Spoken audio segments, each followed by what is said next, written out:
Welcome, everyone, to Luminary Leadership, a sanctuary for visionary leaders, conscious creators, and purpose-driven pioneers who are ready to rise into their next era with presence, power, and deep, soulful alignment. I am your host, Eslin Olivia Barnes, conscious leadership and spiritual development guide, and I'm here to hold space for the sacred intersection between energy mastery, personal reinvention, and evolutionary leadership. On this platform, we don't just have conversations, we share soul teachings and transmissions, the kind that stirs something awake in you, the kind that reminds you of who you truly are and who you are becoming. Today's episode is a special one. It is a raw, real, and unfiltered conversation with someone close to my heart, a dear friend, a brother from another mother. He is also the husband to a soul sister of mine, and a man who embodies what it means to lead with vision and integrity on the African continent. Zunaid Lundell is the co-founder of Africa Rising Ventures, a platform dedicated to supporting African startups through access to capital, legal frameworks, and strategic support for global scale. With roots in law, venture capital, and entrepreneurship, Zunaid has spent years bridging ecosystems across the US and Africa. He is in every sense an African optimist, committed to unlocking the brilliance of entrepreneurs across the global South and reshaping how we lead, invest, and grow on the African continent. This conversation moves beyond business. We explore burnout, reinvention, spiritual awakening, masculine leadership, and what it really means to reset your life from the inside out. So settle in, exhale, and allow this conversation to meet you exactly where you are. So welcome, Zunaid, also known as Z. How are you today? Yeah, thanks for the lovely introduction, Eslin, and good to be here with you. I'm excited to have this raw, real conversation. And yeah, your introduction did me a lot of favors there, so appreciate you putting that together. And yeah, just here to share with you and your audience. So happy to be here, happy to be part of this series, and looking forward to the conversation. Wonderful. Z, so take us back to the very beginning. Tell us about your background, your childhood. Where do you come from? What type of life did you lead as a child? Mm. Yeah, so I think, you know, background is something that's important because it does play a role in shaping who you become. And I grew up in the 1980s and early 1990s. Those were the formative years of my life. I grew up in South Africa in a city called Johannesburg.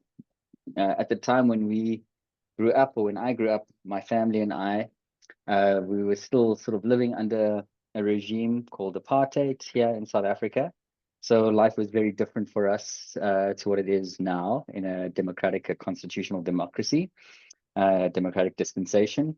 And growing up in Joburg was exciting. It was exciting because I was born in 1987 during sort of the terror years of apartheid. It was when there was a state of emergency. There was a lot of unrest. The world was sort of changing its tone. The winds of change, as they call it, were blowing our way. And I think there was a call, a global call, and a South African rise to create a democratic dispensation in South Africa and to treat everybody as equals.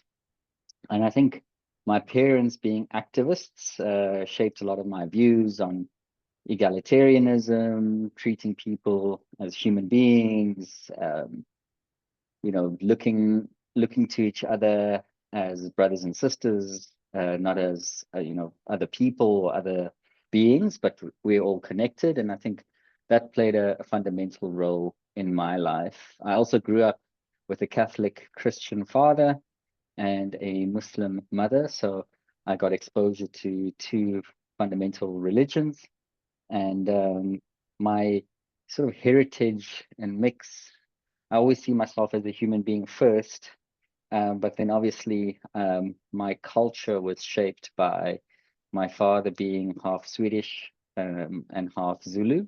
So I had the benefits and the luxury of actually learning Zulu at a very young age, because that was my father's first language and English was his second language. He was multilingual, could speak 7 languages: Afrikaans, English, Xhosa, Sotho, Tswana, Pedi, and yeah, Southern Sotho, Northern Sotho, not much of a difference there. But yeah, I could speak all these languages, and I had the benefit of learning Zulu from him at a young age. And then my mother was Muslim, or is Muslim, and her great grandparents were from India.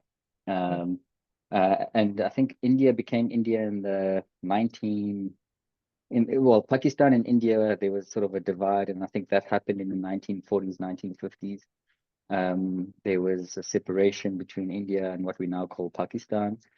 So my mother's family is actually from a state called Gujarat, which is northwest India, bordering Pakistan. And from her, I learned a lot about Ayurveda. I learned a lot about Indian culture, Indian tradition. I learned a lot about tenets of Islam. She was quite adamant on ensuring, we don't drink, we follow the principles of Islam. And then my father also was quite, being Catholic, was quite strict with us in terms of following the tenets of Christianity and Catholicism. Both very sort of hard acts to follow when you're being taught one thing by each parent, or different things by each parent. But yeah, as I grew up, I was able to sort of make my own choices. And I think that's sort of what shaped me in my formative years. It's just memories of my parents being activists, memories of them teaching us really good sort of traditions, values, practices that I still practice today. And yeah, for that I'm grateful. I think Joburg was also the epicenter of the revolution in our country. So Joburg had a lot of unrest. There was a lot of protest in Johannesburg. People didn't sit idle. People were out there on the streets. And I think that made for a very interesting space to grow up in, as one navigates the new terrain that we found ourselves in 1994.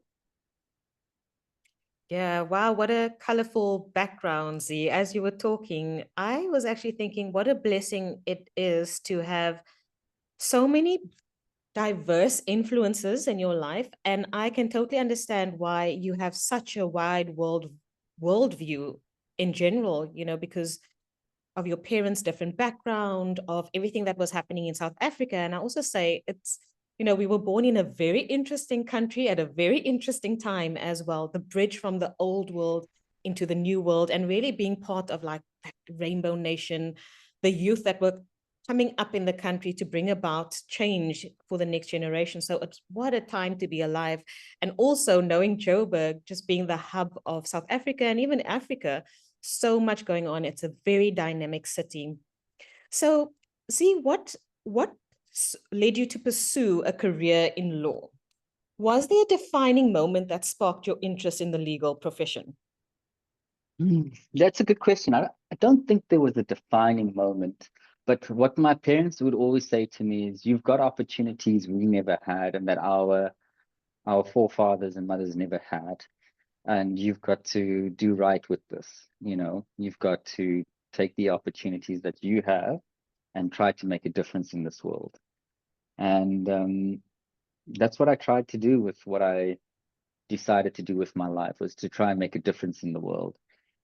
Positive difference. I mean, my mother would always quote Gandhi.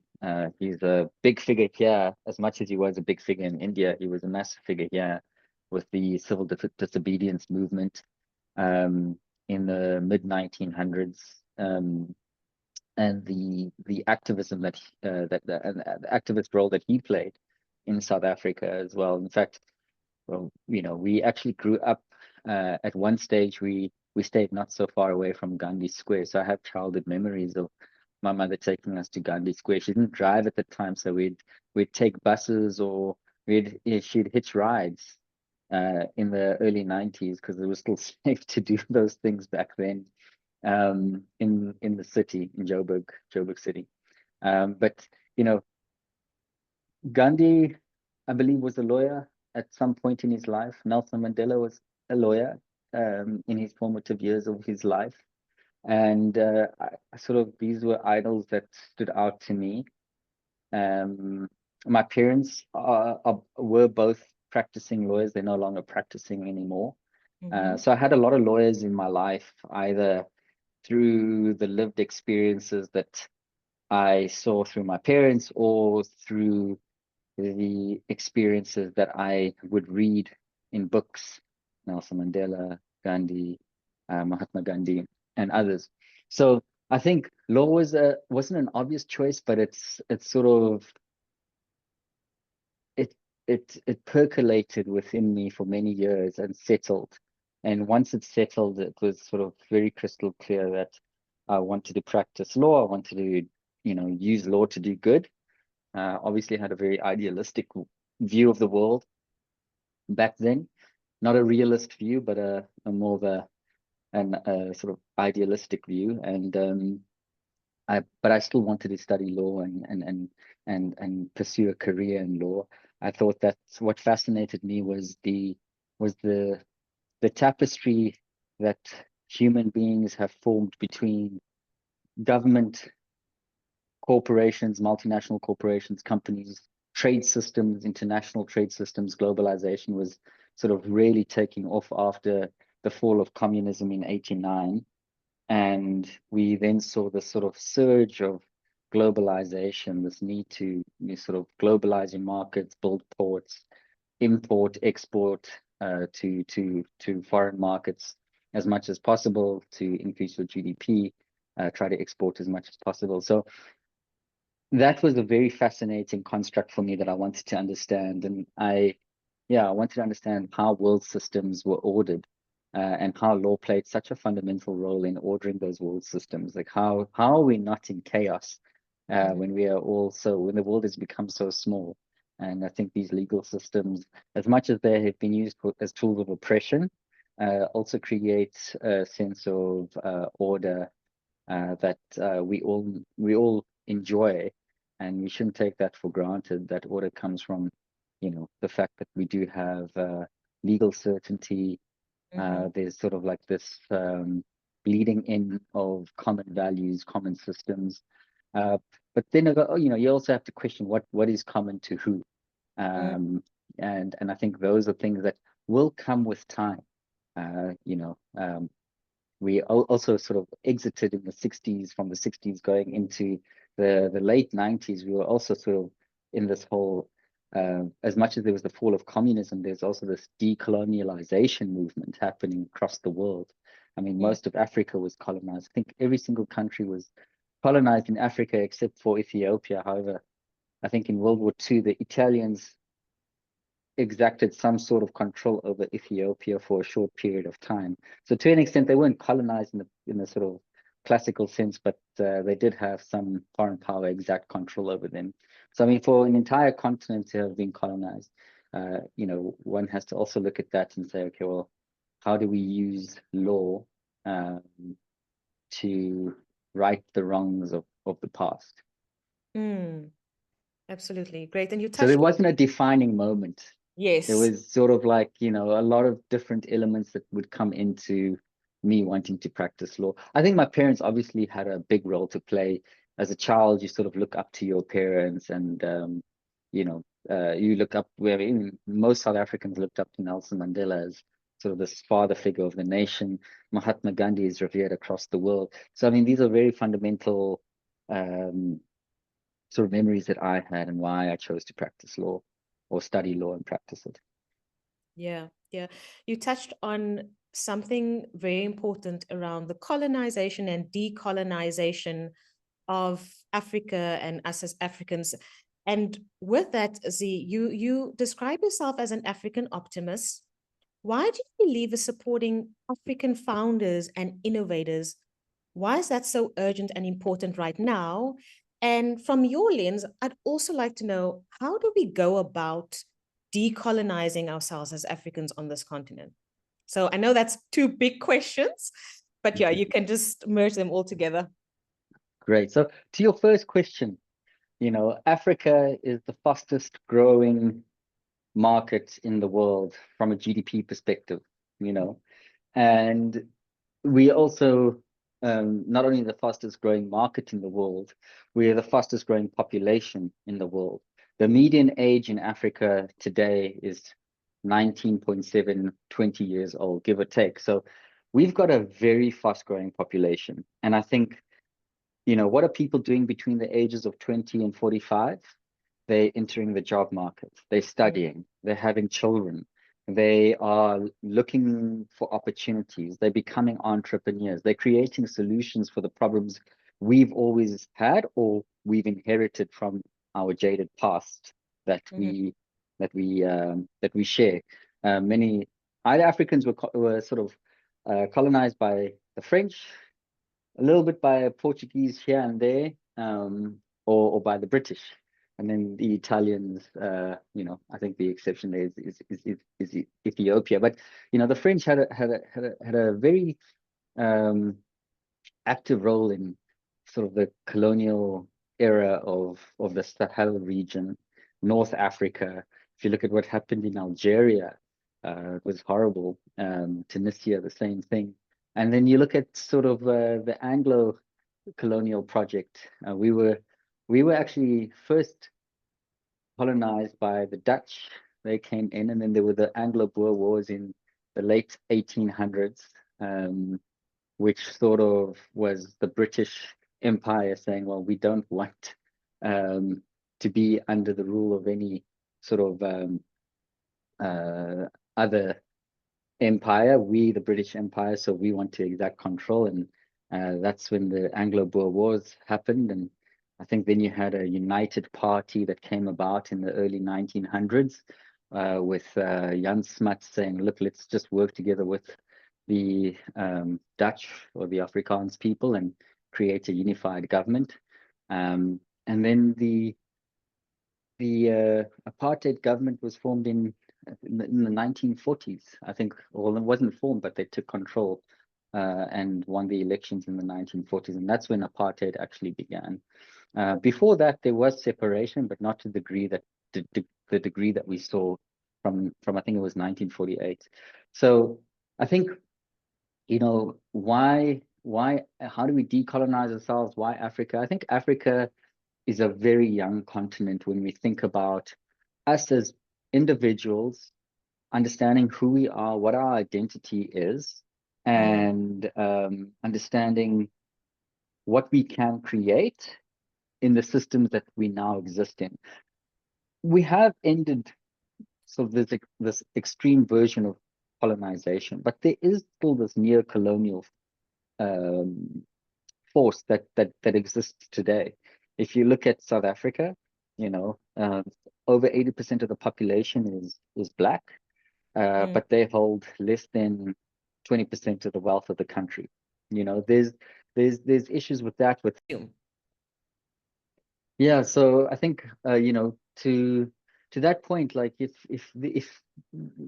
Black people were oppressed and subjugated, marginalized, yet today we are over 30 years in democracy, and still, ownership of land is a big issue. These are things that we need to work on, but I don't think we can do it in a hasteful, rushed way.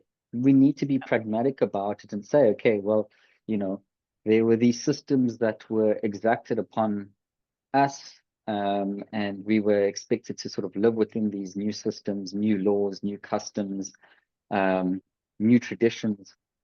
And now that we've sort of rebelled against that, there are still undertones and undercurrents that still exist today of it, but we can't just expect, okay, well, now we want to, come through and, uh, swing the pendulum to the other side, because we don't know what the other side will look like. We live in a global order, and we need to take pragmatic steps that's fair to everybody. You know, we're all human beings, we're all connected, so we can't have any hatred or show any, misgivings to another person, even if they've done wrong. Um, there are obviously reasons for why people have behaved the way they have, but it's incumbent upon us to see the future the way we want to see it. We need to then be unified in how we see that future. Even if there's some variance, let the variance sort of shift around 10% variability. But then we at least sort of focused in the same direction. And then we need to start building that future incrementally, Yeah. It won't happen in a day. And if you look at like the expanse of civilization, civilization as we understand it, maybe started 5,000 plus years ago with the Egyptians. And you look at like the existence of some empires, the Persian Empire, the Roman Empire, the Egyptian Empire. These empires reigned for centuries and centuries. I think the Egyptians also ruled for millennia. So I think when we look at our small pocket of time, we've got to also understand that the way we exist, we can't just sort of be rushed about it. It takes time. It also takes us thinking intentionally about how do we want to construct the future? What do we want to build for our future generations, for our children, our sons and daughters that come after us? Yeah, absolutely. And if each African takes personal responsibility for also looking inwardly and looking, where am I still programmed or wired into an old system or an old story? And from my perspective, Z, having worked in the healing space, not only on my own journey, but also working with many other African leaders who sometimes find themselves in a rut or feeling stuck, having to come into that reckoning of looking at, whoa, there are some beliefs and patterns that I've naturally inherited because of the history of this continent or because of what my generation had been through, that I'm still living with some of those patterns within the unconscious mind. And as we are on our journeys of development, of leadership and growing ourselves, we also have to look at those parts and look at decolonizing our minds and take that responsibility for ourselves as well. And the more we actually do that, the more we stand as examples for those around us in our communities and in our families and so forth. So I love that you shared that. So see, when I first met you, I remember you were deep in the hustle. You were so busy at work, obviously very passionate about your work, but you were busy, you were always on. And yeah, and I remember also then fast forward, I think about a year and a half, and I saw you on your birthday, and yeah, you were feeling a bit exhausted and overwhelmed. Can you share a little bit what that season taught you, what it sparked in you, or how did you realize that something needed to shift in your life or even in the way that you work? Mm. Yeah, so I think that's we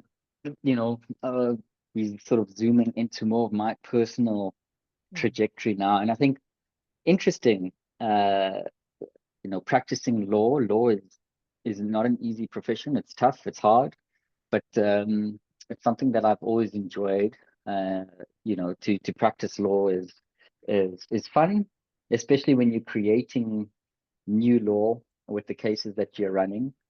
So yeah, I practiced law mainly in the corporate and commercial space.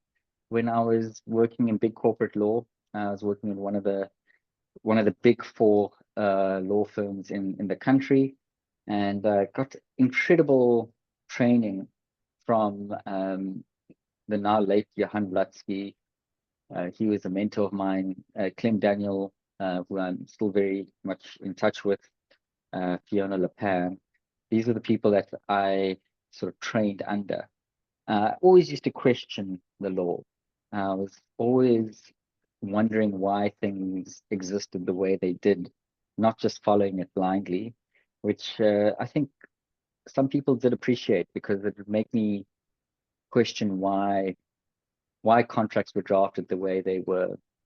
What were the loopholes? What were ways in which we could make these contracts more robust, more fair?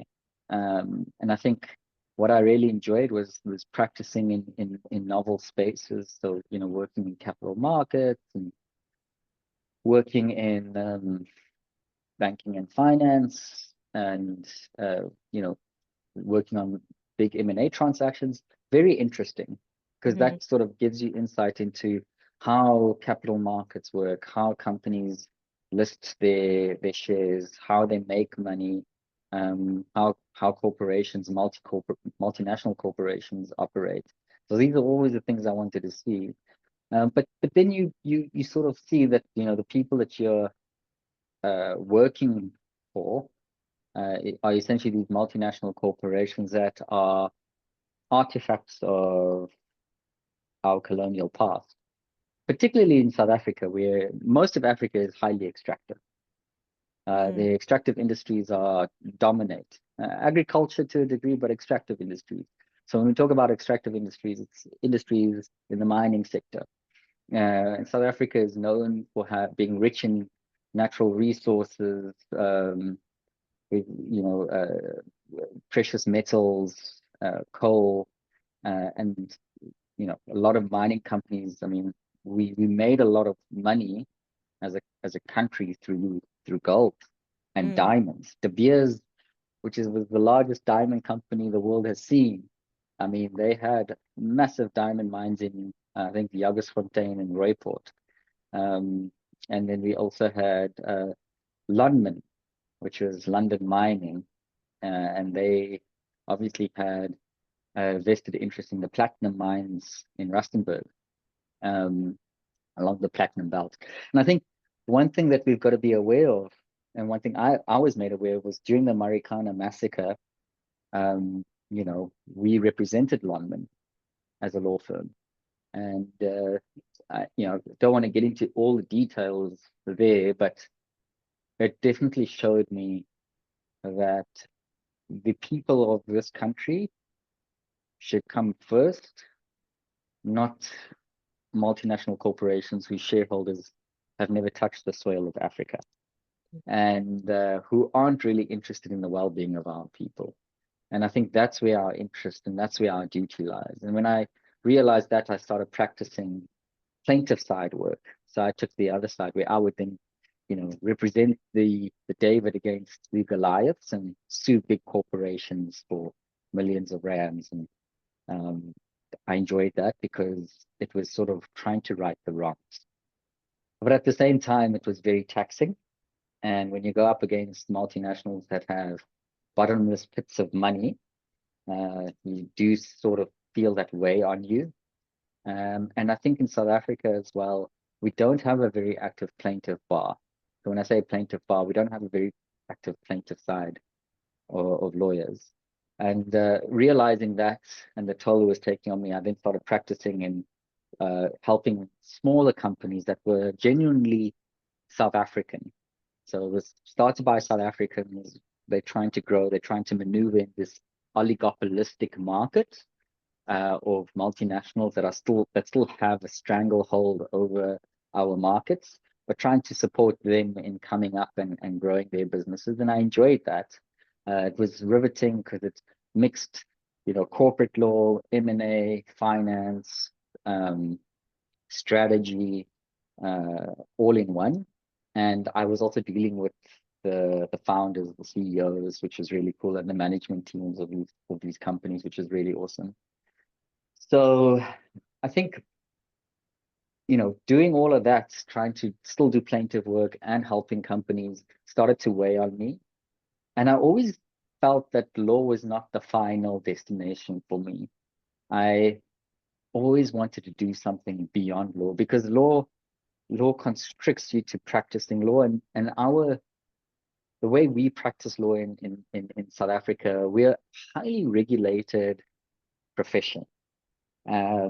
which doesn't give you a lot of maneuverability in terms of how you structure things, doesn't give you a lot of space to innovate and to be creative. You sort of have to practice law within the boundaries that have been set up, that generally are boundaries that I feel to some degree protect the people that have already risen to the top and make it more difficult for people to rise and climb towards, you know, bigger and brighter things in the profession. So, and it's a very conservative field of work, very averse to change. I mean, just yesterday I was reading a case where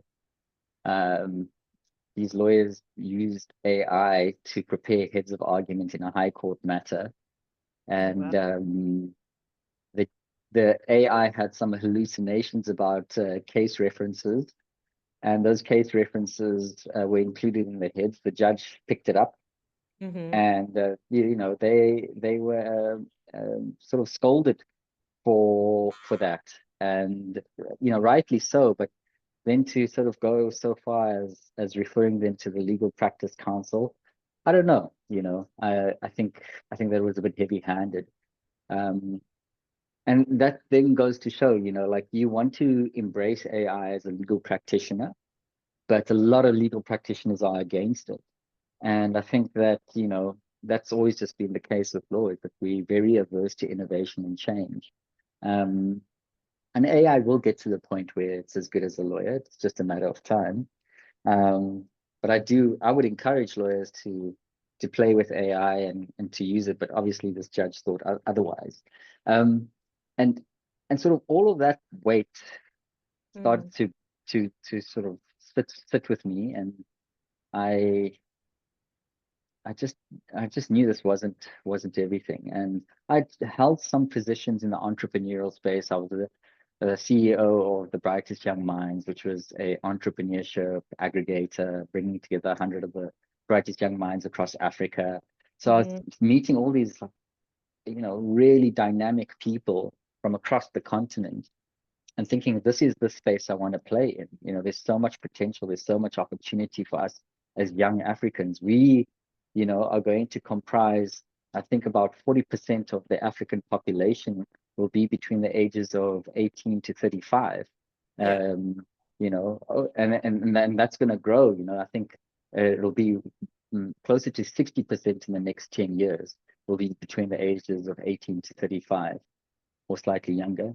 And I think that gives us a say as youth, you know, to say, like, okay, well, what is it that we want to see in the world? I know I don't fit in that category anymore, but I still feel like I do. But you know, but these are going to be the majority of people from a, you know, demographic perspective, and we've got to know that, you know, there's a lot of dynamism there, and we need to support that dynamism. We need to be there to be platforms for that dynamism, to cultivate, to foster, to nurture, and to grow that dynamism, so that they can play fundamental roles in shaping the discourse of our continent.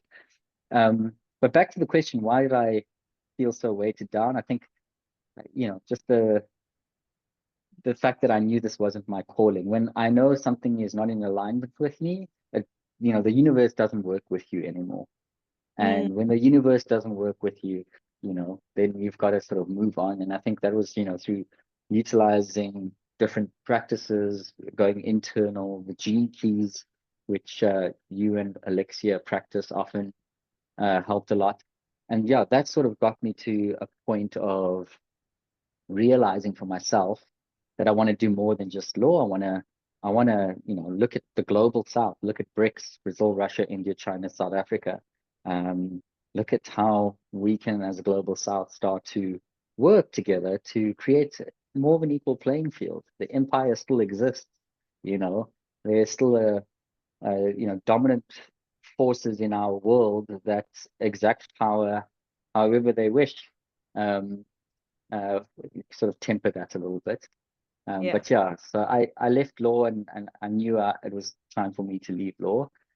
because I wanted to do something else. And I had an idea of what I wanted to do because I'd been exposed to it. The question was just how. Yeah, yeah. And I mean, I must say that was such a special time for all of us. And I say all of us in our Soul Tribe group, our circle of friends, because, initially it was your wife who introduced you to the Gene Keys, and then you came down from Johannesburg to Cape Town. And as a group of friends, we decided to go away for the weekend. And on the weekend away, we said, we decided, we're like, hey guys, I think it's time that we start growing together. Like, let's go into this Gene Keys together as friends. Let's support each other to grow, to expand, and so forth. And so, very intuitively, this Gene Keys journey started between us as a group of friends. And what did that open up for you, Z? What were your first initial thoughts when you got exposed to your Gene Keys, and actually how you started to move through it? Because what we would do after that weekend is that once a month we would meet again and have lovely dinner, great conversation, and we would go into our Gene Keys. And for anyone who is new to the Gene Keys, the Gene Keys is a system for self-discovery and for self-mastery. It shows you your superpowers, your gifts, your blind spots, where you are holding you back.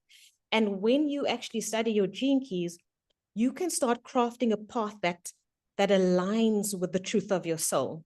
And so this was really where the threshold and the turning point came for you, Z, if I recall, starting to work on your Gene Keys and your other personal development practices, which I'm going to go into a bit later. But for now, I'd love for you to just share about what was it like when you started uncovering and unpacking your Gene Keys and those 4 months that we spent together. Mm. Yeah, I mean, it was life-changing, you know. I think one thing we are taught is how to do things that are going to be productive in society, but we're never taught about, how to train ourselves or to teach ourselves to live in alignment with this cosmos, with the universe, with God. Um, that's something that you never sort of taught. Um, and even through like your religious practices, you're not really taught that from a spiritual perspective. In fact, sometimes it's even frowned upon. And I think that for me was really fascinating, was, I've always had an open mind, and traveling through the world, you should always have an open mind. Um, and for me, going through the Gene Keys, being introduced to it by Alexia, but then, meeting you and Nanette and Dale and the group of friends, small group of friends that we had, that would go, and we used to call these prosperity getaways. That's what we used to call them, prosperity getaways, which is really amazing because I think it came at a fundamental time in my life where I was questioning life and what I want to do. Obviously, I'd been to the US, studied there, got a degree from a really good university there, and worked at a university sort of based consultancy on venture capital and impact. And so I had a lot of ideas of what I could do in Africa with the knowledge I gained, and I needed some guidance as to how do I align myself so that I can take the step forward and not fall. And I think oftentimes people take these steps forward without being in alignment with their truth. And I feel that is often, where someone's not in alignment. That's where, dis-ease comes in. You're not in easeful alignment with yourself. You're in dis-ease with yourself. And if you're in dis-ease, those chronic ailments and those chronic illnesses come to show, and come up. So I think those sessions or those weekends away really helped me ground. First of all, it helped me understand what I wasn't seeing, because you don't know what you don't know. And everything that I was blind to in the past was then shown to me. It was like a light that was turned on in a dark room, and then you see, all the furniture and everything. When it's dark at night and the sun rises, and then you can see the mountains on the horizon, and um, know then how to navigate the path, or at least have some idea of the path you're about to navigate.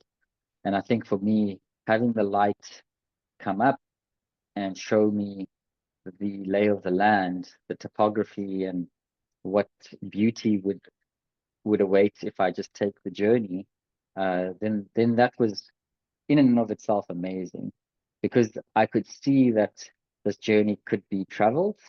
It was up to me to do the walking. And I think, reaching a state of, enlightenment, or, reaching a state of truth for yourself, a journey to self-actualization, which is what we all here to try and do, is really to become the truest, most authentic versions of ourselves. Sometimes it's a bit more difficult within the constructs that we live, having to make money, make ends meet, things like that. And I appreciate that, but still, you know, you need to make sacrifices to live in your authentic self, and those sacrifices wouldn't feel like sacrifices if it's you living in your authentic self. So I think that's where happiness starts to really unfold, and that's what I learned through this process. And yeah, going through those, going to those weekends away and going through my gene keys really helped me with that. I also read a couple of books on, inner engineering by Sadhguru, meditations by, which is Marcus Aurelius's diary that he was sort of translated into English. And I also read a couple of books on Stoicism.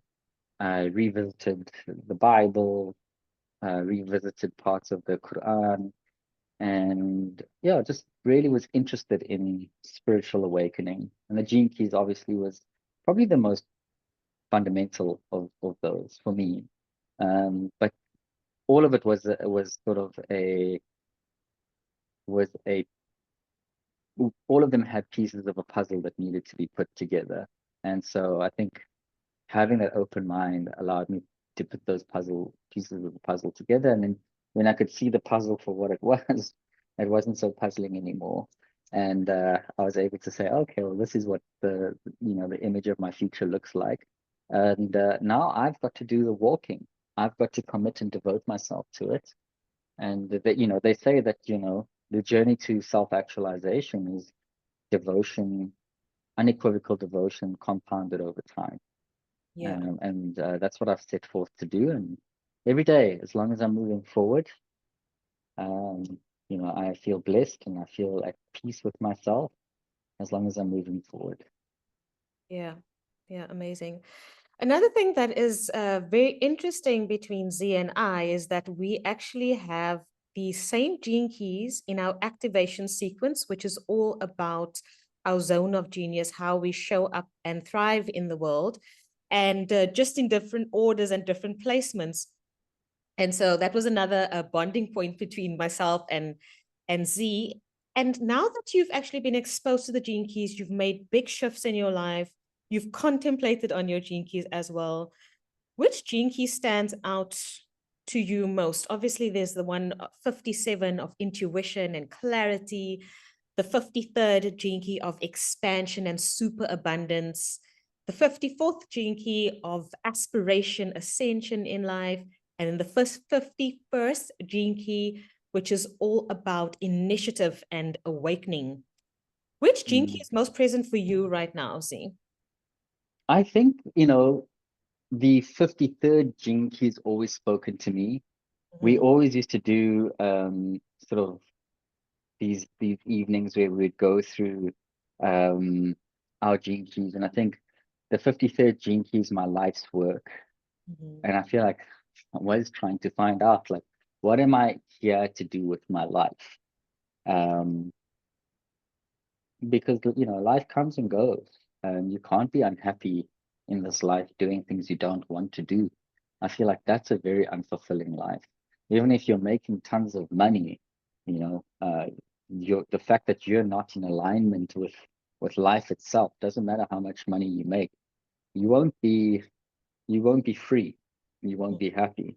You'll always be working to try and think about the happiness money will buy you, but you'll never find it because you're not in alignment with your truth. And I've seen that. I mean, I've seen that with colleagues, friends, and acquaintances. So I think that yeah, it's important to be in alignment with your life's work. So I think that speaks to me the most. I think we also went through one of the sequences when we were in San Francisco together, and I think one of the things that came up was the importance of me being still, and yeah, that stillness was a really important sort of advice that I was getting. I was feeling like I needed to have a lot of alone time and quiet time to let things percolate and to channel what was coming to me into the world, and that stillness element, which is I think my IQ gene key, was really important. And I think you know that those two in particular helped guide me quite a lot. Also, strangely, I love running. I'm not a competitive runner, but I have, run an ultra trail run this year, which is amazing. I'll definitely do it again, which is 65 Ks in the Drakensberg. That was lovely. One of the most amazing things I've done in my life. But I mean, like, I love running, and in my gene keys, one of the elements that it speaks about is the importance of breath, but breath through running. So I found that to be very fascinating. Is how did it know? How did the gene keys know? It's not that they knew, it's just that I'm now sort of in alignment with this with my birth chart. Yeah, it's amazing the things that gene keys can illuminate for us. And it certainly is that tool that I say it takes you from being a visionary leader, where, yes, you are ambitious, you are driven, you are doing meaningful work in the world, but then working with your gene keys just elevates your leadership to a whole new level. And that's why I say, from a visionary leader to a luminary leader, where you are really paving the way, you are a beacon of light, of hope to others, and you are living in alignment with your truth. And before we close off, Z, one of the things I admire about you is your deep commitment to evolution. You journal, you were doing the morning pages, you were reading Sadhguru, and you make time for reflection. And I want you to speak to what does it mean to be a modern man in today's day and age? And what is healthy masculine leadership today? And I ask you this, Z, because you've really stood tall as a healthy masculine leader today, someone who can lead with vision and intention and drive, but also in touch with your emotions and also able to hold a safe space for women and many women. I've seen you in many situations like that, but also be able to lead from your heart. So I would just love your perspective on what does modern masculine leadership mean today? Sure. It's a profound question. What comes to mind is my mother. My mother always instilled in all of her children, including me, the importance of respect, and to respect and treat women with dignity. What does it mean to be a real man? It's nothing about how loud you are, or what car you drive, or what suit you wear, or how many digits are on your bank account. True masculinity, the way I was brought up, was always about how you treat others, how you treat women, how you treat children. I think that's always been something that's been profound and important. Obviously, you go through life and society has expectations of what a man should be. It sort of, stares at us all the time through the TV screens and through, different conceptions, some of them Western conceptions of what masculinity is. And I was taught a very different, view. The Occidental view is very different to the Oriental view. If you look east to masculinity, or if you look to, sort of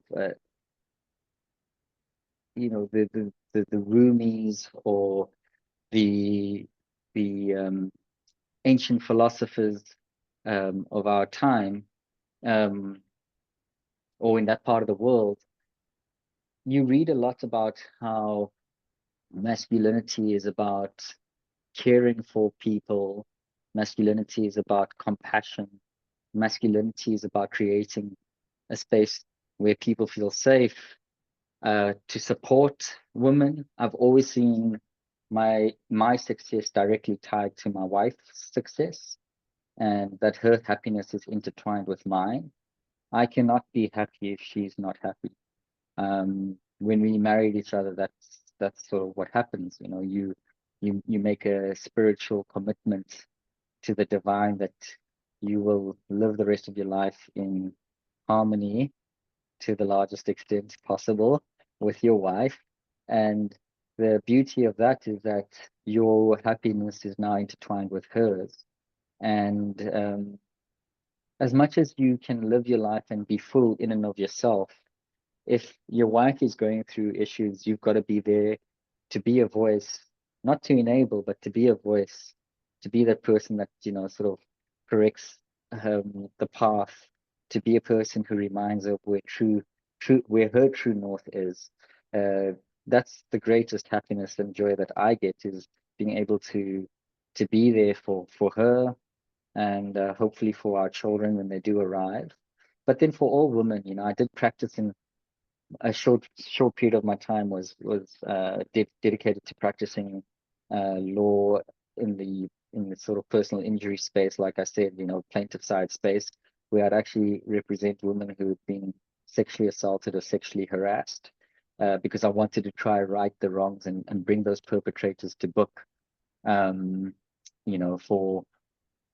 for assaulting, harassing, or sexually assaulting women, particularly women, because we see them as more vulnerable in today's, the way society's built and constructed. And I think that was for me very important. But it's ultimately like, what does modern masculinity mean? Are you able to treat people with respect? Are you able to be tolerant of other people's views? Are you able to show compassion and empathy to others? And if you have a partner in your life or family in your life, are you able to show them the same? But also at the same time, like, knowing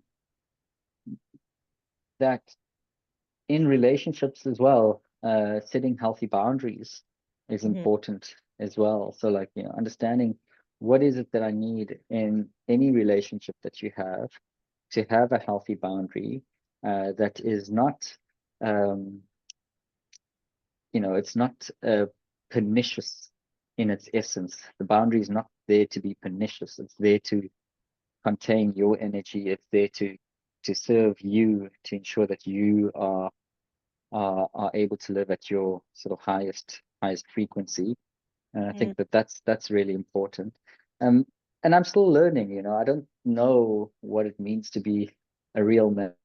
I'm just learning as we go along with the path. And if others see that's what I embody, then I'm very happy for it, because it means that I'm practicing what my mother told me or taught me, which is to show this respect to others, and particularly for women. Beautiful, beautiful. Thank you, Z.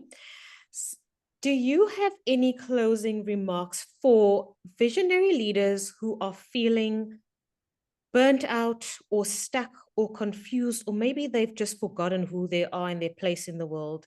Any closing remarks you'd like to share? Mm. I think it's important to always, we can all get caught up in this rat race, in this life of wanting to achieve, or trying to keep up with the obligations that are stacking up behind you. But sometimes the most freeing thing to do is to pause and then to breathe. Breath is such a fundamental part of who we are. And, through breath, so many lessons are learned. The body also, like we've we both know, that your mind knows only so much. Your body contains true wisdom. And if you just breathe through your body, pause, breathe through your body, answers will come, stillness will come. And when there's stillness, there are answers. And when there are answers, you can then make sense of the world and why it is the way it is. Another important thing that may not be popular to a lot of people is that, try not drink alcohol. I've stopped. I'm a teetotaler. I stopped drinking alcohol 3 years ago. Yeah, just try to just give it up for a year and see the clarity that comes from your body being a lot more pure, because you're not, taking in these substances that are toxic for your body, that alter your state of mind. Yeah, there's a lot of, when you drink that substance, it's because your body is not chemically able to regulate itself. And you do that because you want to numb a certain feeling, or you want to gain a certain feeling through an external substance. But if you can just train your body to regulate it, even if it's just for a year or 6 months, and through that, true stillness will come. And that whole idea of, or issue of burnout, hopefully you'll know how to address it. It's not going to go away. You'll have to address it, and you'll have to take steps and take action to address it. And then the last thing is also, like, when you get to a point of stillness, getting to a sort of enlightened state where your mental, spiritual, physical, and emotional entities are all aligned towards one direction. That's when you feel that life and the universe is working with you. But if you're mentally going in one direction, physically going in another direction, and spiritually going in another direction, and emotionally you're just sort of angry, your life won't feel at ease. And I think that, getting those four elements in alignment is so important, and that can only happen when you feel still in your body. So yeah, these are things I'm learning, and just parting sort of my learnings to your audience. Such wise words, Z. And before we close, or finally, for anyone who wants to find out more about Africa Rising Ventures, or wants to follow the work that you do, where can they find out more? Yeah, so they can go, thanks for that. They can go to our website, www.africarisingventures.com. And yeah, we're building a really exciting platform for founders, investors, enablers, and builders across Africa. We feel that our ecosystems aren't at the level they need to be at when, having spent time in the US and in Europe, ecosystems are really well developed there. And I think what we're trying to build or create is a digital ecosystem that is mobile first, that people will have access to in order to, cultivate and grow the companies they want to, and then for investors to also get access to these pioneers of the future, these architects of Africa, and be able to invest in them, so that we can create, change that is truly African as well. Mm. Amazing. Well, thank you You. so much, Z. That was such a nourishing conversation. I also enjoyed learning even more about you, your journey, and thank you for sharing your wisdom with all those listening to this episode. So thank you so much. And I wish you only the best and all of the success in all of your endeavors. Thank you. Thanks, Ed. Thanks for the platform. And yeah, so glad that you are doing this series. I look forward to watching all the episodes that come after this one. Amazing. Thank you. Have a beautiful day. Thank you, you too. Bye.